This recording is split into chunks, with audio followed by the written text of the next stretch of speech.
بسم الله الرحمن الرحيم نحمده ونصلي على رسوله الكريم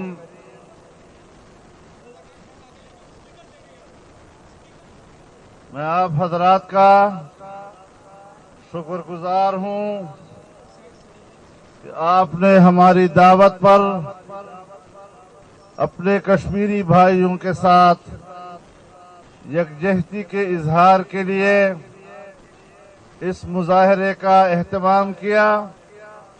آپ اس میں شریک ہوئے اور آج ہم اپنے کشمیری بھائیوں کو پورے ملک کے کونے کونے سے یہ پیغام دے رہے ہیں کہ آپ مظلوم ہیں، انسانی حقوق آپ کے پامال ہو رہے ہیں، ہماری ماؤں بہنوں کی عزت محفوظ نہیں ہے، ہمارے نوجوانوں کو گولیوں سے چھلنی کیا جا رہا ہے، ہمارے بچوں کو تہ تیغ کیا جا رہا ہے، ہر لحاظ سے ہر طرح سے وہاں مظالم ڈھائے جا رہے ہیں. ہم یہ سمجھتے ہیں کہ اقوام متحدہ نے 1949 میں انہیں جو حق خود ارادیت دیا، عالمی برادری نے بھی کشمیریوں سے وفا نہیں کی ہے، اور اقوام متحدہ اپنی قراردادوں پر عمل درآمد کرنے میں ناکام رہی. کشمیریوں کو حق خود ارادیت پون صدی گزرنے کے بعد بھی نہیں دے سکے ہیں، اور پاکستان تھا جو ان کا سہارا تھا، اور پاکستان کے عوام تھے جو کشمیریوں کے لیے امید تھے.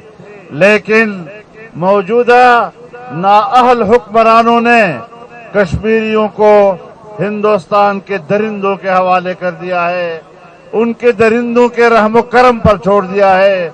لیکن ہم ان کو پیغام دینا چاہتے ہیں کہ انشاءاللہ یہ ناجائز حکمران، یہ نالائق حکمران نہیں رہیں گے.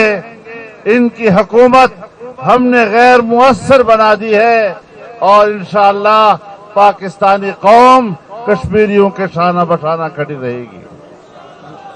یہ تو ایسے حکم نہیں رہیں گے.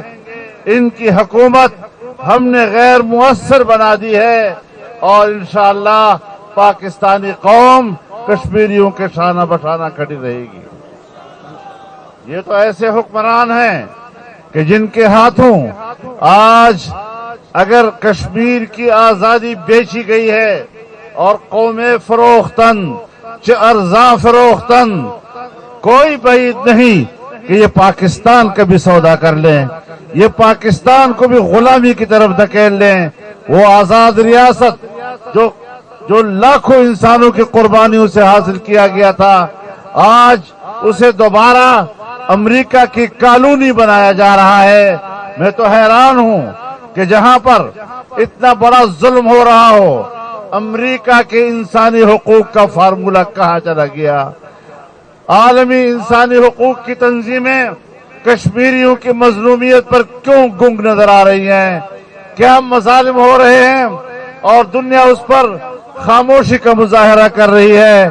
پاکستان کے عوام خاموش نہیں ہے. آج ہماری اپیل پر پورے ملک کے کونے کونے میں مظاہرے ہو رہے ہیں، اور لوگ اس میں بھرپور طور پر شریک ہو رہے ہیں. انشاءاللہ العزیز یکجہتی کا یہ سلسلہ جاری رہے گا، اور کشمیریوں کے حق خود ارادیت کے لیے ہم ان کے شانہ بشانہ رہیں گے.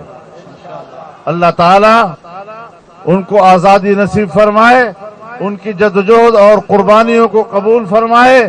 اور انشاءاللہ اب یہ قافلہ آگے حقلہ کی طرف جائے گا، اور حقلہ سے ڈیرہ اسماعیل خان سی پیک جو مکمل ہو چکا ہے، آج اس کا عوامی افتتاح ہوگا. ہم ان حکمرانوں کو یہ حق نہیں دینا چاہتے کہ وہ پاکستان میں کسی ترقی کے منصوبے کا افتتاح کرنے کی اہلیت رکھتے ہیں.